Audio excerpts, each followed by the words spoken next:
Hi friends, welcome to Gardening Together. My name is Helena Johnston and I've been gardening ever since I was a young girl, and my job in my parents' garden was to weed the strawberry patch. That was a job I didn't particularly like, but since I don't eat strawberries, my mom thought I was the perfect fit for it. She never worried about me eating all the ripened strawberries and not having enough to make jam.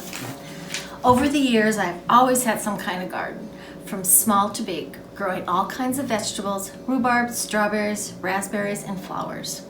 One remnant of my younger days in the strawberry patch is I grew to like weeding, and I now enjoy my time spent cleaning out all those nasty weeds.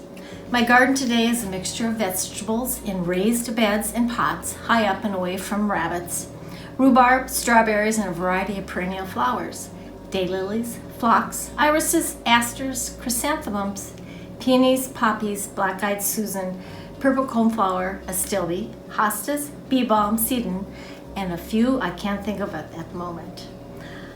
I fill in blank spots with annual flowers to provide color throughout the summer. The other day my daughter mentioned how great the garden is looking this year. With God blessing us with warm sunny days and timely rains, I like to think the plants are very happy and showing it. My devotional today is from Garden Psalms.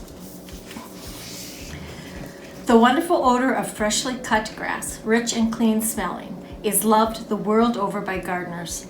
Add to that the fresh scent that arises from lawns and fields when gentle summer showers fall on top of the mown blades. The sheer pleasure of it overwhelms the senses. God's love, freely given, pours down on us gently all day, every day. He wants us to grow by it, find fulfillment in Him, and lead productive and abundant lives. He desires for us to develop our inner talents, the gifts that He Himself gave us, and make use of them in the world He created. He wants us to flourish in contentment and peace in the place where He has planted us. From Psalm 72 verses 6, He shall come down like rain upon the grass before mowing, like showers that water the earth. Now we will have Master Gardener Kathy Borghi share some thoughts on ornamental grasses and more. Take it away, Kathy. Good morning. Today we're in a garden in Fargo. It's a beautiful garden. These people really have a good green thumb. Who needs a lot of lawn when you can enjoy this view? It is filled with perennials and annuals, and also some tall grasses that haven't reached their peak yet, but will be the star of this garden in late summer. You'll notice a few things here. Walkways that wind around the various gardens. It not only leads your garden visitors around, but it's also very helpful when you need to tend to your garden. It's easier to reach plants and weeds when you aren't standing actually in the middle of the flower bed. Notice the edging is even with the lawn, so the lawnmower can simply go all the way to the edge, less time consuming to mow, more time to garden. Vines play an important role in a garden, as they allow the eye to travel up.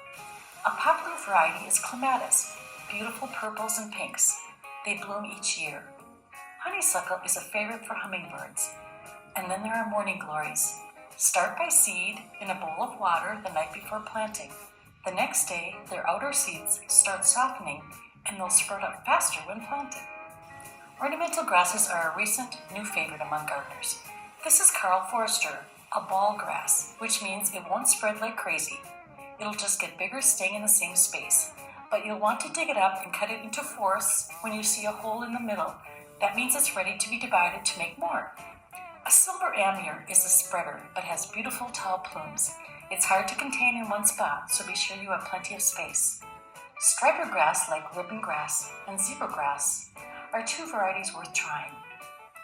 So, what are some favorite gardening tools? Gloves for sure, a kneeling pad or knee pads, good nippers, and the very best combo around, this half hoe and half digger unit. And it's also helpful not to care too much about well-manicured fingernails, because in the summer, it's great to smell the soil. And be sure to keep taking photos. You'll want them for reference next year. Thank you for joining us. See you next time.